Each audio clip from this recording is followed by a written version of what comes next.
Hello, everybody. Hello. Today, January 28th, 2025. And your new Trends Journal's out.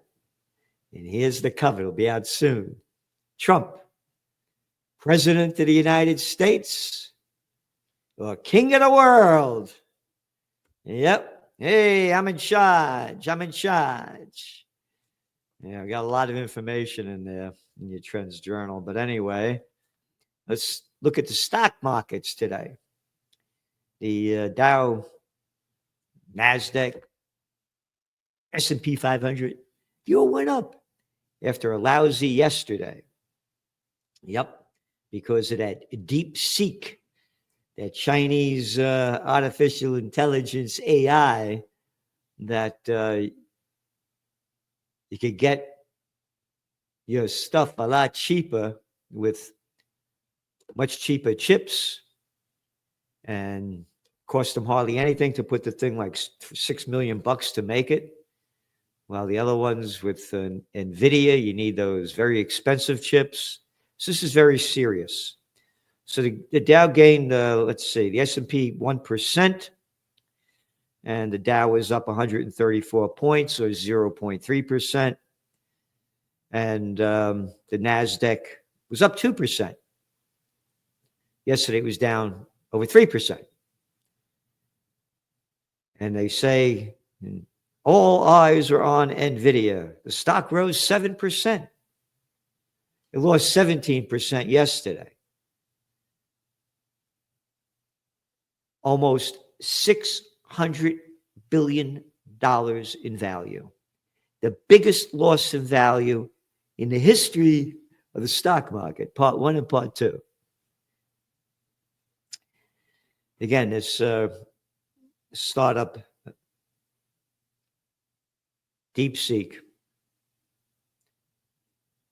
unveiled a free open source large language model that it says took less than $6 million to build with cheaper and less advanced chips.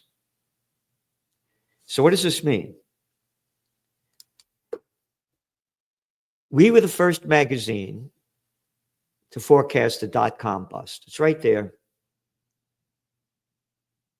When it used to be a quarterly, in the fall of 1999, we said it would crash by the second quarter of 2000, which it did in March.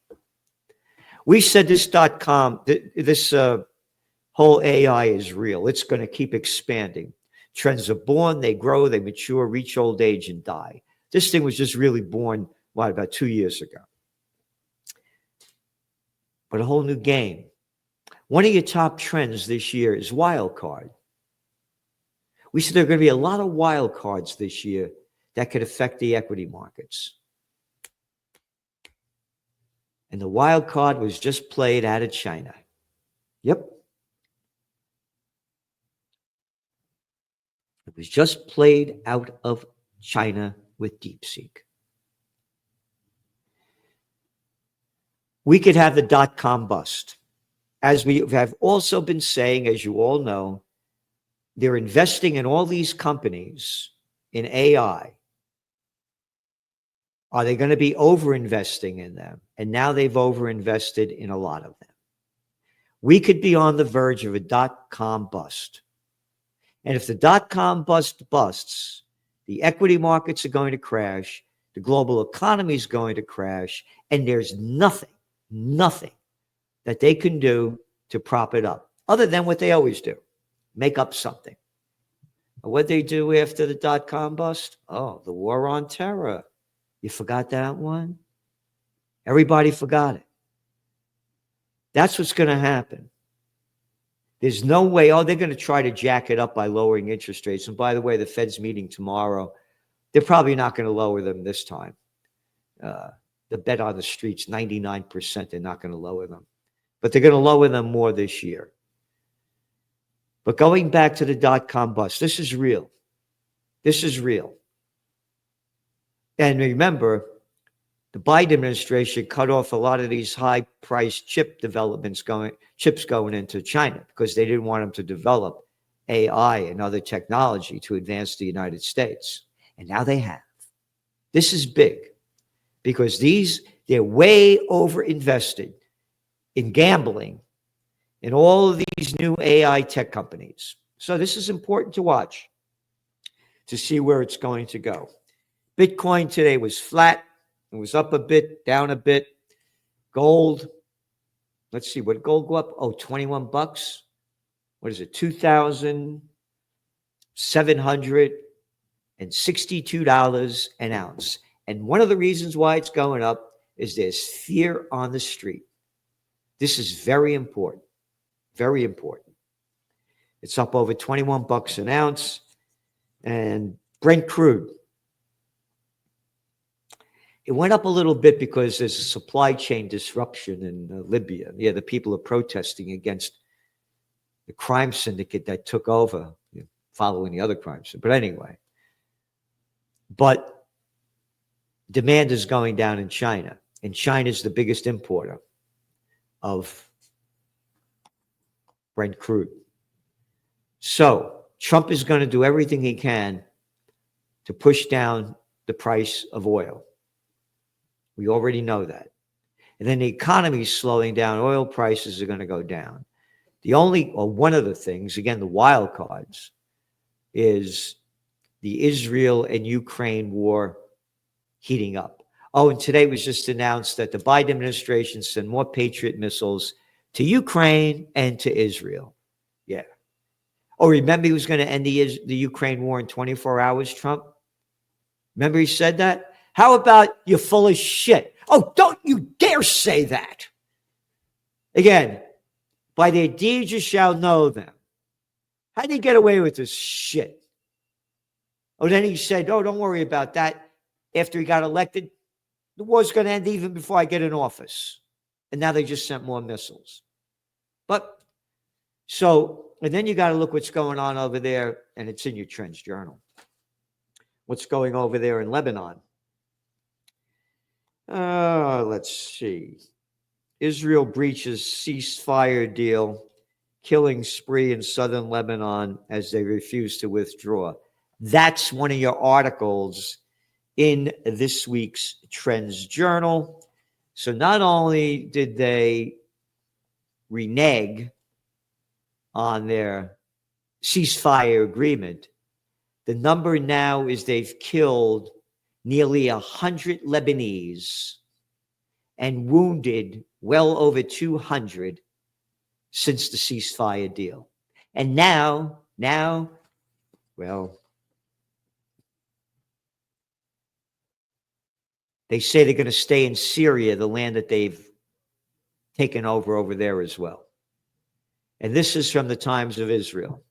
Trump doubles down on proposal to move Gazans, insists Egypt and Jordan will agree. Get him out of there. Get him out of there. Who the fuck are you to tell what should go on over there?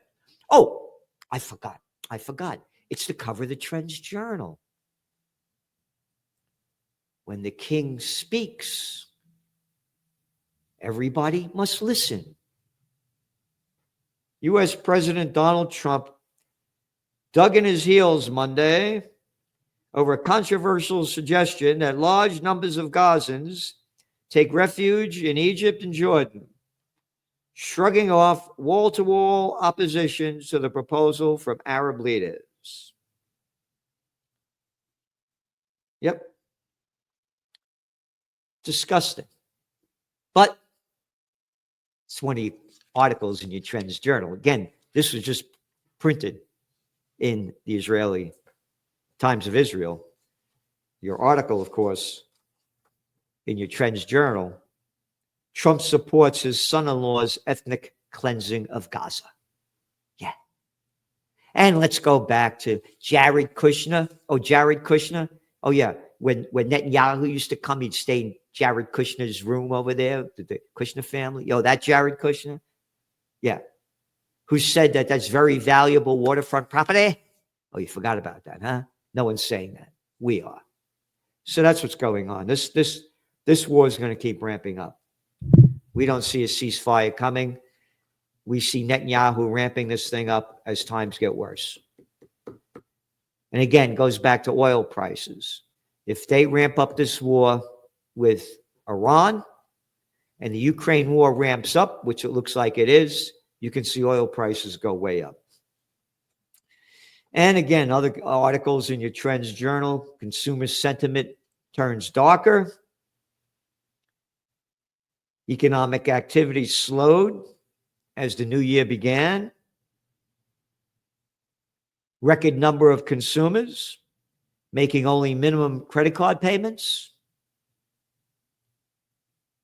Special report, the U.S.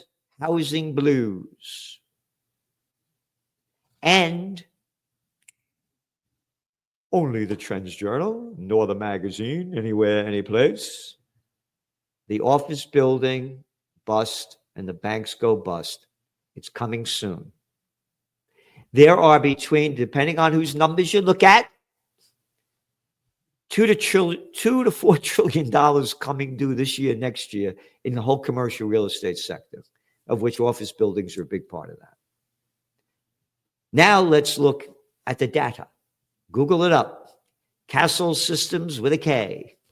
Your office occupancy rate of the 10 largest cities in America, 49.7%. That's right. There's going to be defaults because they're not going to be renewing their leases. Again, the COVID war started what? 2020. Now here we are, 2025. Yep. The leases are all coming due now. They've been coming due. Now they're really coming due. And they're not renewing like they used to. So the owners of the buildings are not going to be able to have the money to pay off their loans. And the banks don't have the dough because when they pumped in all that cheap money during the COVID war, they bought treasuries. Yep. When interest rates are at zero. So they don't got the dough. That's some of what's in the Trends Journal. And again, special articles over here. There's one that you got to read from Gregory Mannarino. Economic breaking point. Yep. Will we get negative rates? Remember, they're going to do everything they can to pump up this equity market. And again, the lower interest rates go, the higher gold flies. And gold's flying. And by the way, we're still positive on Bitcoin. You know, it's still at $100,000 a coin. You know, oh my God. So if it goes down, you know, it's again, there's a whole Trends in Cryptos by Joe Duran. And again, Joe Duran, he's the technocracy man. Got some great books you want to read that he's written. And where are they? Oh, they're over there anyway. Be Human or Be Inhuman. You get them on, go to Amazon. And again, Trends in Geopolitics, Presidential Reality Show, Robert Barron's 2.0. That's who's in charge of America and much of the world. Yep. Anyway, Trends Eye Views. You ready for this? New study links smartphone use to hallucinations and aggression in teens.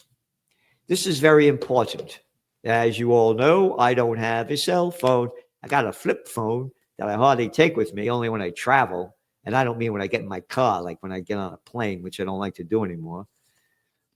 And I got to go somewhere else. The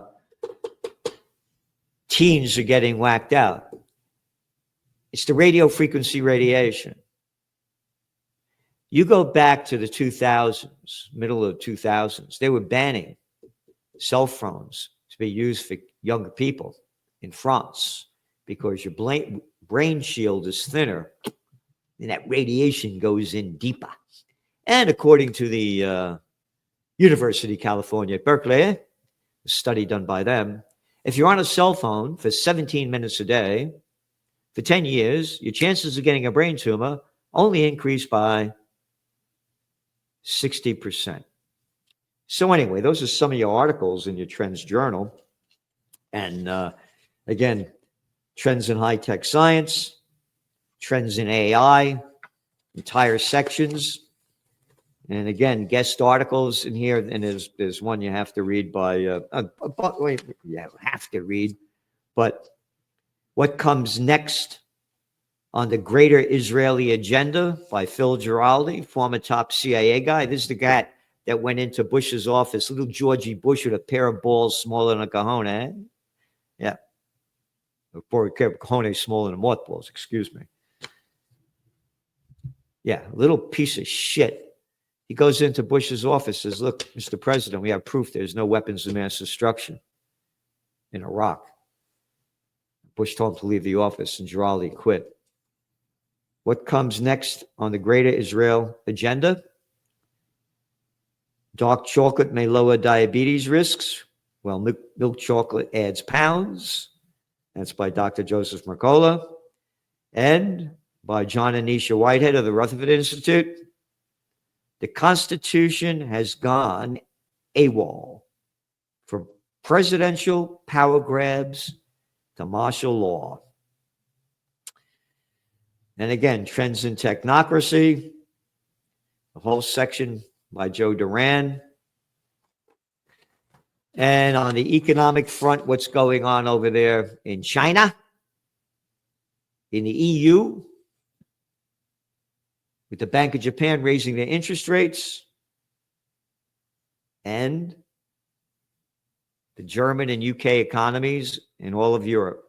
And again, most importantly, stay tuned. We may be in for .com bust 2.0. This is for real. They're way over speculated, way over invested in the AI sector. We said this in the beginning that it would keep going. It would keep going, but there'd be wild cards. And China just dealt that wild card. Then again, we got to put the other trends back together and look at the geopolitical situation, what's going on in Israel, what's going on in Lebanon, what's going on in Syria, what will happen in Iran, and Ukraine. Again, why isn't Trump being called out for lying his way into office and saying he would end the Ukraine war in 24 hours, and then saying he would end it before he got into office? So this is very serious. And again, what's going on with this .com DeepSeek is very, very essential. Learn all you can about it. Again, Chinese startup DeepSeek is offering a free AI assistant that it claims to have trained, ready? They built this thing for $6 million instead of the 100 million plus for OpenAI. Yep. 6 million versus 100 million. So they're way over invested in these tech companies in the United States. There's going to be a lot of failures, one after another. And again, now we're looking again at the data coming in consumer sentiment, consumer spending, credit card debt. You're going to see a decline happening. It's on the way. What does it mean? You're going to see lower interest rates coming. And again, read Manarino's article. Thanks for tuning in, and we'll see you tomorrow with Celente and the Judge, Judge Andrew Napolitano, 6 p.m. Eastern Time. See you then.